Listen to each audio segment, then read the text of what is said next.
The minimum needs program was introduced in India in the last year of the fifth 5 year plan. இதுல பாருங்களேன், 5வது 5 year பிளான்ல தான் இந்த மாதிரி ஒரு ப்ரோக்ராம் கொண்டு வந்திருக்காங்கன்னு அவனே சொல்லிட்டான். என்ன கேட்கிறான்னா, அந்த 5 இயர் பிளான்னா என்ன, 5 வருஷம் கேப்பா? அந்த 5 வருஷம் கேப்ல எந்த வருஷத்துல இந்த ப்ரோக்ராம கொண்டு வந்தாங்க? இந்த மாதிரிலாம் வந்து கொஸ்டின்ஸ் கேட்கறாங்க பாருங்களேன். இந்த கொஸ்டினுக்கு ஆன்சர் வந்து பாக்குறதுக்கு முன்னாடி, 5வது 5 இயர் பிளான் எதோட மாடல் சொல்லுவாங்கன்னா, இது தாரோட மாடல் அப்படின்னு சொல்லுவாங்க. இவர் என்ன சொல்லுவாருன்னா, நம்ம இந்தியா வந்து growth அடையணும், அதாவது இந்தியா வந்து ஒரு முன்னேற்ற நிலைமைக்கு போனா முதல்ல பாவர்ட்டி லெவல்.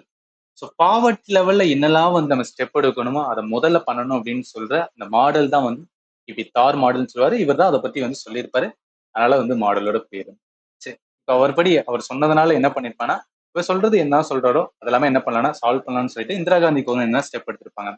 அதுல நிறைய வந்து என்னன்னா ஃபோக்கஸ் வந்து பண்ணியிருப்பாங்க.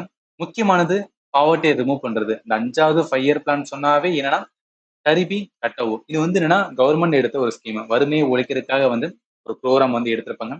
அதோட அட்டாச்சா என்ன வேணும், மினிமம் நீட்ஸ் ப்ரோக்ராம் சொல்லுவாங்க. இது 1974 என்ன பண்ணிருப்பாங்கன்னா கொண்டு வந்திருப்பாங்க.